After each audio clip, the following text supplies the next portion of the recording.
एक बछड़ी की मृत्यु हुई। अच्छा। जिन गाय को हुआ उनकी बछड़ी थी। अच्छा अच्छा। देसी गुड़ जो आता है, तो देसी गुड़ और मतलब नहा लेते थे, उसमें नीम का उपयोग करते थे, गर्म पानी में नीम डाल के। अच्छा। पता। और ये जो कड़वा नीम जो आता है हमारा, वो कड़वा नीम भी डालते थे और गड़ू का भी कभी कभी उपयोग करते थे। गड़ू रहती थी। इनको अगर बांधने के लिए जाएंगे तो ज्यादा दिक्कत रहेगी, क्योंकि वो बांधने में इनको अच्छा नहीं लगता। तो मन से भी गाय स्वस्थ होनी चाहिए। गाय को घूमना फिरना अच्छा रहता है, तो घूमना फिरना तो अच्छा रहता है, तो वो तो छुट्टी रहेगी तो घूम फिर सकेगी। तो हम ऐसा मानते हैं कि भाई खुली रखने से अच्छा रहेगा। दोस्तों, आप अपने स्क्रीन पर ये देसी गोवंश देख रहे हैं और ये देसी गोवंश गुजरात राज्य के कच्छ जिले में है। लंपी की बीमारी आई तो आप सबको पता है कि सबसे पहले हमारे यहाँ गुजरात के क्षेत्र में ये लंपी की बीमारी आई थी और उससे गोवंश की मृत्यु भी हुई है और गोवंश बची भी है, दोनों ही बातें हैं। तो आज जिन गोभक्त किसान के पास में पहुंचा हूं, इन्होंने बताया कि हमारी एक बछड़ी मरी और बाकी सभी गायें स्वस्थ हो गई। तो इनका अनुभव जानने के लिए इस वीडियो को मैं बना रहा हूं कि इन्होंने क्या क्या इलाज किया। ये इलाज मैं ये नहीं कह सकता कि सभी के लिए मान्य होगा, लेकिन इनका अपना जो अनुभव है जिससे इन्होंने अपनी गोवंश को बचाया है, वो इस वीडियो में ये शेयर करेंगे। और आप यदि इसको सुन लेते हो तो आपको भी एक नई जानकारी मिलेगी कि ऐसे ऐसे करके भी गाय ठीक हुई है। तो चलिए दोस्तों, वीडियो शुरू करते हैं। आप देख रहे हैं फार्मिंग गुरुजी यूट्यूब चैनल और मैं हूं आपका दोस्त सुरजीत सिंह। सर जी नमस्कार। नमस्कार। तो सर, सबसे पहले तो अपना नाम बता दीजिए और ये जगह कौन सी वो बता दीजिए प्लीज। मेरा नाम प्रवीण खेत सिंह गढ़वी। हाँ जी हाँ जी। मूर जलपुरा के रहने वाले और प्रतापर के पास में हमारी गौशाला और बाड़ी, यहाँ पे फार्म है। अच्छा। यहाँ पे खेती करते हो। तो सर, ये लंपी की बीमारी आपके इस एरिया में लगभग कौन से महीने में आई, थोड़ा सा बताओगे एक बार। मतलब कच्छ में तो मई महीने में ही शुरू हो गई थी, उससे भी पहले हो गई होगी, लेकिन हमारे को मई महीने में, जून के शुरू में पहले 8 दिन में ही हमारे पास आई थी। और सबसे पहले एक गाय को हुआ था और उनके बाद में दूसरी गायों में भी चेप लगा था। दूसरी गायों में भी बढ़ गई थी जी। तो आपकी इस बीमारी से किसी गाय की मृत्यु भी हुई क्या, वो भी बताइए थोड़ा सा एक बार। एक बछड़ी की मृत्यु हुई। अच्छा। जिन गाय को हुआ उनकी बछड़ी थी। अच्छा अच्छा। तो वो बछड़ी मर गई और बाकी तो कोई मृत्यु नहीं हुआ है।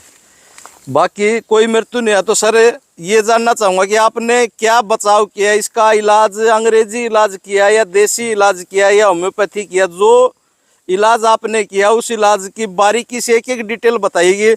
शुरू दिन से आपने इनको क्या क्या चीजें दी। शुरू से जब पहले हमारे को पता चला कि ये लंपी बीमारी है, तो पहले तो नहाने के लिए गाय को नहलाते थे। उसमें गर्मी की ज्यादा प्रॉब्लम रहता था, कि गर्मी ज्यादा थी सब गाय में। अच्छा। तो जिनको भी होता था तो उनको एक तो पेशाब में तकलीफ होती थी और पेशाब पीड़ा ज्यादा आता था।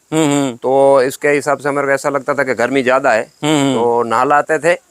और बाकी देसी गुड़ जो आता है, तो देसी गुड़ और मतलब नहा लेते थे, उसमें नीम का उपयोग करते थे, गर्म पानी में नीम डाल के। अच्छा अच्छा। मीठा डाल के और इससे नहलाते थे।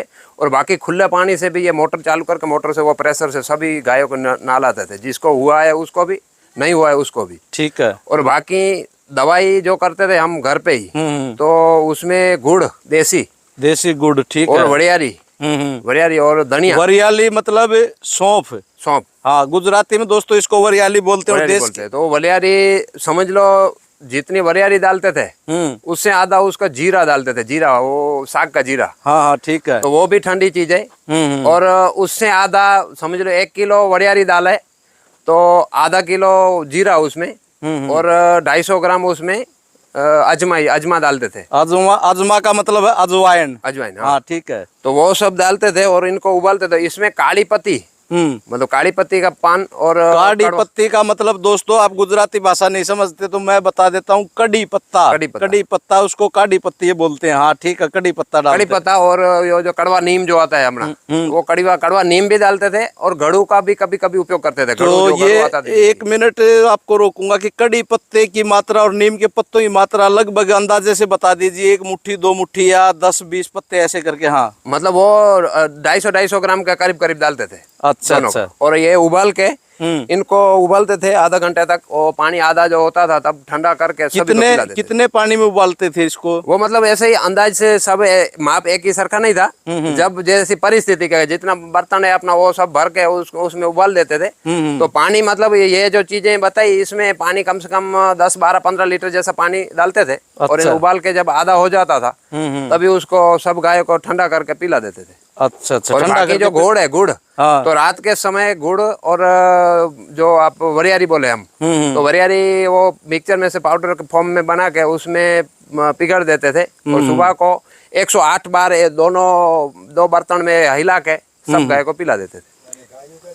तो ये जो आप पिलाते थे ये पानी, इसका भी कुछ अंदाजा था कि 200 ग्राम 250 ग्राम की 3 पा के पाइया इसका? हाँ वो थोड़ा सा। वो एक गाय को समझ लो 150 ग्राम जैसा गुड़ मिलता था। उसमें पानी तो जितना हो, मतलब 1 लीटर हो या 1.5 लीटर हो, वो उसका कोई मायने नहीं रखता, लेकिन गुड़ इतना डालते थे देते थे। अच्छा सभी गाय सब गाय मतलब मेरे 35-50 गाय है। 35 से 50 गाय 50। उनके लिए बनाते थे आप ये सब? हाँ। तो ये जब आपने पिलाना शुरू किया तो जिन गायों में, सभी गायों में एक साथ आ गई थी कि कुछ गाय ऐसी भी थी जिनमें ये बीमारी नहीं आई थी? नहीं, हमारी देखो बीमारी एक में आई तब से ये दवाई चालू कर दी थी हम। अच्छा। और बाद में गाय दूसरी गायों में आई थी तो वो समझ लो करीब करीब 7-8 गायों में ही आई थी। तो इसमें से 1-2 गाय में ज्यादा थी और एक बछड़ी में ज्यादा थी, तो वो बछड़ी मर गई। बाकी किसी गाय को दूसरी को कुछ हुआ नहीं। वो बाकी ये दवा जब से आप पिलाने लगे तो दूसरी किसी गाय, जिन गायों में नहीं आई थी उन गायों में बीमारी आई तो ज्यादा समस्या नहीं आई? मतलब नहीं, वो आई तो भी कितने के मतलब बहुत कम आई थी, 10%, 5% जैसी आई थी। और बाकी आई ही नहीं। आई ही नहीं? बाकी आई ही नहीं। और खुला ही रखते थे हम एक साथ में। देखो पहले सब लोग कहते थे कि बीमारी आती है एक दूसरे में से लगती है, चेपी है। चेपी हो तो मेरी गाय कहीं गई ही नहीं है। कोई गाय घास चारे में कि इधर या गांव के दण में या बाहर चरने के लिए मेरी वाड़ी से बाहर जाती ही नहीं थी।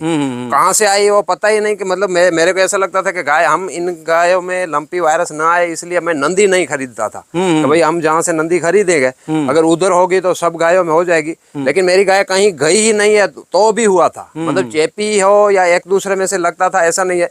फिर जब 15-20 दिन जब बीमारी ज्यादा थी तब हम गाय कहाँ कहीं ले ही नहीं जाते थे। और अलग रखना तो असंभव हुआ था। एक एक गाय को अलग कहाँ रखे, 50 गायों को अलग अलग कहाँ रखे। हाँ बिल्कुल। तो सबको साथ में ही रखते थे और साथ में सभी की, जिसको है उसको ज्यादा, नहीं है उसको कम मात्रा में वो काढ़ा और गुड़ पिलाते रहते थे। और एक्स्ट्रा एक हम बनाए थे, सब लोग ये गाँव में वो गौ सेवा की सारी टीम ने बनाती थी, वो फटकड़ी और मतलब हल्दी और देसी घी, इसका लाडवा बनाते थे और सभी को खिलाते थे। उससे गाय खाने का बंद नहीं करती थी।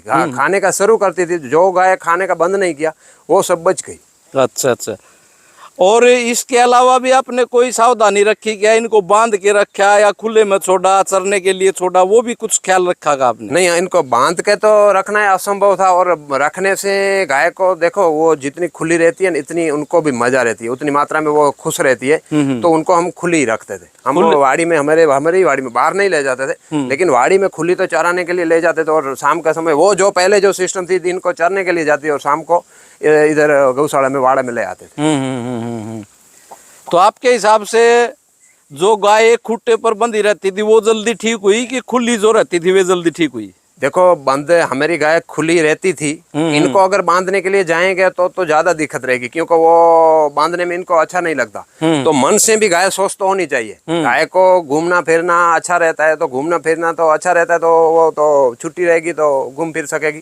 तो हम ऐसा मानते हैं कि भाई खुली रखने से अच्छा रहेगा, तो उसकी तंदुरुस्ती भी ज्यादा रहेगी, कुछ खाएगी, पानी भी पिएगी।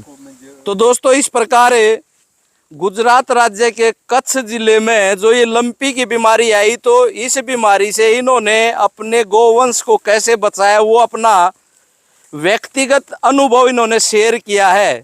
अब कोई भाई इसमें ये समझे कि मेरी इस चीज से ठीक नहीं हुई कि मेरी ठीक हुई, उस बात से कोई मतलब नहीं है। मतलब सिर्फ इन गो भक्त का, इन गोपालक का अनुभव आप तक पहुंचाने का मेरा मतलब था। तो इन्होंने सारी बातें बताई कि हमने अंग्रेजी दवा न करा के देसी दवाइयाँ की, और गाय को, जो गाय की सबसे ज्यादा जरूरत है, जिस जरूरत को आजकल हम भुला चुके हैं कि गाय को बांध कर रखते, खुली नहीं छोड़ते चरने के लिए, इन्होंने बताया कि गाय को चरने के लिए खुली छोड़ेंगे तो गाय बहुत जल्दी स्वस्थ हुई। तो वीडियो आपको कैसी लगी कमेंट करके ज़रूर बताइएगा। और जो भाई बहन पहली बार इस चैनल की वीडियो देख रहे, चैनल को सब्सक्राइब कर ले ताकि आने वाली वीडियो का नोटिफिकेशन आप तक पहुंचता रहे।